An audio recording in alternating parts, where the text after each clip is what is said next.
Terima kasih. Saya baru pertama kali datang ke tempat ini. Mungkin Bapak Ibu heran, ini ada Bapak tua, gendut lagi, nggak pantas di depan gendut. Ya, kemudian nggak pakai jas lagi seperti Bapak tadi. Jadi kayaknya agak aneh di sini. Nama saya Dr. Hartoyo. Saya bekerja dulu di Rumah Sakit Jantung Harapan Kita, bagian operasi jantung.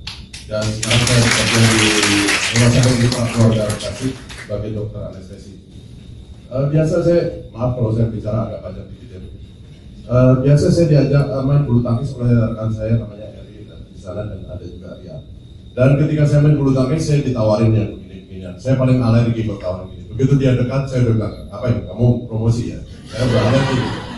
Akhirnya karena begitu gigih mereka itu ini, saya ingat pada suatu cerita bahwa ada seorang nenek-nenek yang hidup berdampingan dengan orang ateis. Tiap hari dia bersyukur, terima kasih Tuhan atas berkat-Mu. Sampai ateis itu tiap hari bersyukur terus, tiap hari terima kasih Tuhan atas berkat-Mu. Si ateis ini bilang, Allah berkat itu bukan dari Tuhan. Dia keren sekali. Suatu hari nenek ini dia berkata, Tuhan saya nggak punya sayuran. Dan kedengaran oleh orang ateis beli sayuran taruh di depan pagar. Besoknya sayuran itu diambil, dia bersyukur lagi, terima kasih Tuhan atas berkat-Mu kau kirim sayuran. Ateis langsung teriak, itu gua yang beli, bukan Tuhan yang beli katanya. Lalu nenek itu langsung doa lagi, terima kasih Tuhan kau telah mengirim setan untuk beli sayuran dan dia yang membayar buat saya. Itu begitu gigihnya Eri itu segitu tuh, dia ngomong terus, dia datang itu saya dikasih gitu. Sampai saya bosan, ngapain sih kamu gini? Dok, soalnya kalau saya masuk ini dok, saya berangkat ke Thailand katanya. Ya sudah, saya beli supaya kamu berangkat ke Thailand. Jadi saya beli tidak untuk smart detox, full pack, saya beli full pack supaya kamu berangkat Thailand. Jadi obat itu saya taruh di rumah, saya nggak minum, saya nggak baca-baca, memang supaya dia berangkat Thailand. Kemudian saya baca-baca brosurnya, gitu. Saya baca brosurnya, saya lihat-lihat. Dari mahal-mahal saya juga ya. Gitu. Dan ternyata ini dari segi medis ya. Memang smartnya itu memang smart ya. Saya bilang sama Erik, untuk berkata detok, hati-hati loh, kata detok. Seperti Pak Erik katakan tadi, detok yang didetok apa? Racun. Kemudian saya tanya lagi, racunnya apa? Dia bilang, radikal bebas. Radikal bebasnya apa? Saya tanya lagi gitu, dia nggak bisa jawab. Radikal bebas apa? Karena radikal bebas ada yang kita perlukan untuk tubuh. Salah satunya adalah nitric oxide, NO itu radikal bebas. Justru itu yang kita perlukan. Jadi hati-hati kalau ngomong radikal bebas nanti yang didetok apa yang mesti dijelaskan lagi oleh Bapak. Nanti radikal bebas itu apa yang didetok itu apa? Kan? Nah, tapi saya lihat ini memang bagus juga produknya. Kemudian saya baca, saya mulai minum. Wah, enak juga rasanya. Terus enak, seperti Bapak bilang. Nggak seperti detok lain yang salah. Saya pikir kalau yang begini-begini ini pasti menyiksa sekali. Tapi ternyata enggak, enak ternyata. Ya. Apalagi kalau diminum dengan air dingin dan kiatnya langsung diminum, jangan dibiarin lama-lama. Kalau dibiarin lama-lama dia kental, jadi nggak enak kalau diminum. Langsung diminum lebih enak menurut saya itu ya. Kemudian saya pelajari lagi, kenapa ini? Dan setelah berlangsung beberapa lama, ternyata memang benar berat badan saya turun. Berat badan saya itu tadinya 95 kilo. Ya, tenang. Ini baju dibelikan oleh teman saya di Singapura. Belum pernah saya pakai, karena waktu pertama kali dibelikan sesat, ini melendung. Jadi saya nggak pernah bisa pakai. Tapi setelah 20 hari dengan smart detox ini, saya turun 5 kilo. Padahal ya, saya tidak mau tersiksa. Padahal saya itu tidak disiplin. Terus terang saya akui. Jadi kalau istri saya goreng empal, ya saya comot. Dikit, tapi dikit ya. Terbatas sedikit, jangan ditiru nih. Ini yang ditiru tadi yang kata Bapak tadi aja. Kemudian kalau ada apa sedikit saya nyomot juga, tapi dikit gitu ya. Dan smartnya yang saya kira adalah polanya, pola 2-3-2 itu. Karena biasanya di diet yang lain itu polanya tetap. Kenapa? Karena sekarang ini kita ada suatu yang belakangan ini ya dikatakan bahwa metabolisme tubuh itu mempunyai autorregulasi. Kalau asupannya berkurang, maka metabolismenya akan menurun dengan sendirinya, sehingga dia menyeimbangkan antara asupan dan kebutuhan. Nah, sementara dengan diet ini, pertama pre-detox, kemudian di 3 hari detox. turun, metabolismenya pun turun, sehingga selisih antara asupan dengan ini tubuh berusaha berkecil. Begitu ditambah lagi 2 harian dengan makan, metabolismenya naik lagi. Begitu metabolisme naik, pengeluarannya banyak, dihajar lagi dengan yang 3 hari. Jadi itu justru sebenarnya kiatnya yang saya bilang, ini cerdiknya di sini.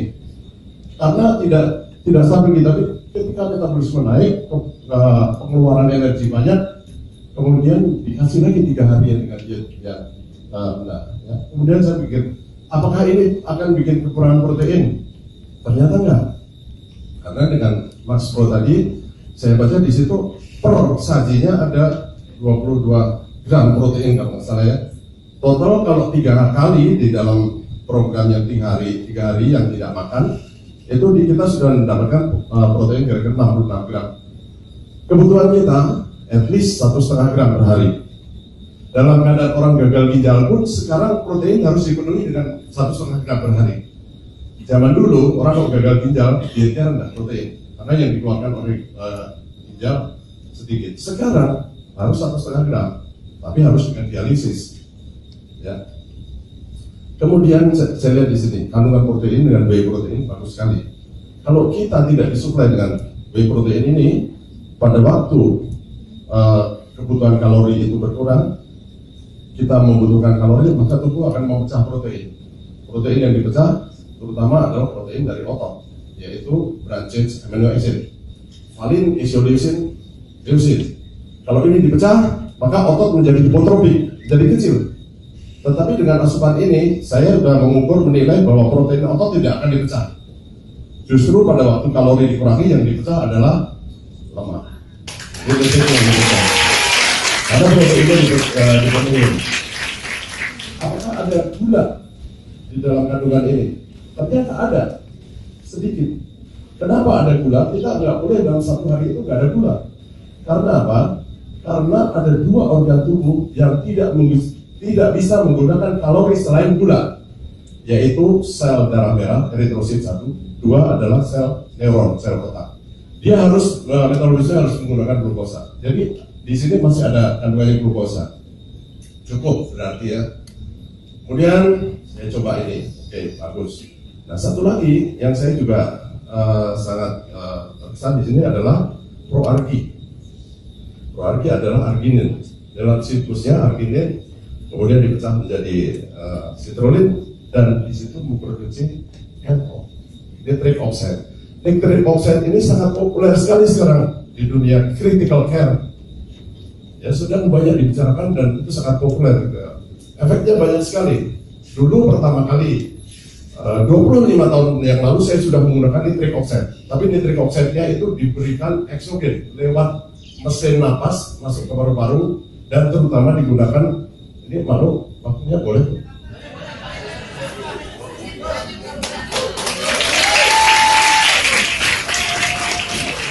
Dan waktu diberikan dengan alat ventilator atau mesin napas digunakan pada bayi yang aspirasi mekonium, yang tersedak kotoran bayi yang keluar ke dalam ketuban yang hijau itu biasanya paru-paru tidak bisa berfungsi. Digunakan nitric oxide. Kemudian digunakan untuk yang namanya PPHN, persistent pulmonal hypertension, yang tidak bisa diobati dengan mesin napas yang biasa karena terjadi hipertensi paru. Obatnya adalah nitric oxide. Tetapi pengobatan dengan cara ini harus dimonitor dan dipantau kadar nitric oxide di dalam tubuh secara ketat. Dan seringkali kalau kelewatan, nitric oxide itu bisa membuat orang jadi yang disebut methemoglobinemia. HB-nya nggak bisa ngangkat darah, nggak bisa ngikut oksigen karena terjadi methemoglobinemia. Nah, kalau yang endogen, tubuh itu mempunyai satu autoregulasi. Nitric oxide-nya nggak akan kelebihan, nggak akan kurang karena ini akan diproduksi secara endogen melalui perubahan siklus arginin menjadi citrulline tadi. Dan efeknya bahwa ini akan membuat otot polos pembuluh darah itu menjadi rileks, sehingga kalau yang ada plak segala macam itu menjadi rileks, menjadi lebih longgar. Sebenarnya nitric oxide itu diproduksi oleh endotel pembuluh darah, lapisan dalam dari pembuluh darah. Nah ketika orang itu mengalami sklerosis, ada plak di dalam pembuluh darah, maka produksi ini sangat terganggu. Jadi orang yang mungkin hipertensi, kolesterolnya tinggi, apa itu, dengan diberikan nitric oxide saya kira banyak sekali gunanya. Selain itu juga banyak sekali, tadi udah dikemukakan oleh Bapak tadi, nitric oxide untuk jantung koroner misalnya. Kalau orang jantung koroner, kalau lagi serangan jantung, angina pectoris, itu minum pil yang taruh di bawah lidah, nitroglycerin atau isosorbit dinitrat. Nitroglycerin itu tujuan akhirnya nanti adalah diubah menjadi nitric oxide, jadi NO juga. Jadi kenapa enggak kita sebelum kena serangan jantung kita perbaiki dulu nitric oxide di dalam darah dulu. Orang yang misalnya gangguan disfungsi ereksi atau orang impoten, kalau penis itu sebenarnya ada dua macam. Kita ngomong penis ada dua macam. Yang pertama adalah tipe muskuler. Yang tipe muskuler itu penis itu besar, tapi kalau dia ereksi bertambah besarnya tidak terlalu banyak. Yang kedua adalah tipe vaskuler. Kalau mati kecil, tapi kalau lagi hidup dia besar, tegang seperti tomat matang. Nah, yang tipe vaskuler ini, kenapa dia menjadi tegang? Karena corpus cavernosum di dalam pembuluh darah di dalam penis itu terisi.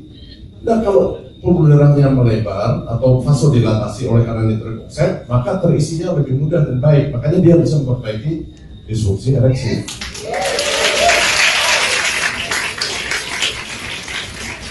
Untuk otak saraf, nitric oxide adalah suatu neurotransmitter. Dia adalah suatu pembawa sinyal pesan antara sel saraf yang satu dengan sel saraf yang lain, sehingga memudahkan antaran saraf itu menjadi lebih baik. Masih banyak lagi saya kira fungsi-fungsi nitric oxide dalam metabolisme tubuh kita. Yang penting dalam tubuh kita itu ada suatu pengaturan keseimbangan. Selalu balance.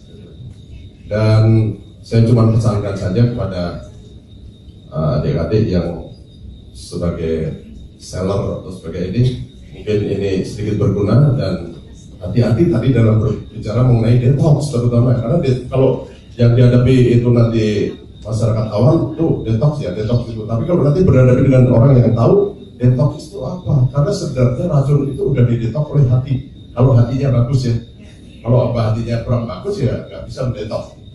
Kalau hatinya bagus didetoks oleh hati melalui peristiwa konjugasi, eliminasi, kemudian setelah itu dikeluarkan melalui ginjal, selalu gitu. Ya akhir kata bahwa saya 20 hari berat badan turun 5 kilo dari 95 menjadi 89,8, turun 5 kilo lebih. Dan proses dalam ini tidak sengsara, enak ya, jadi tidak sengsara dan enak. Apalagi kalau saya disiplin pasti turun 10 kilo. Karena saya tidak disiplin jadi turunnya 5 kilo. Ya terima kasih Bapak Ibu sekalian.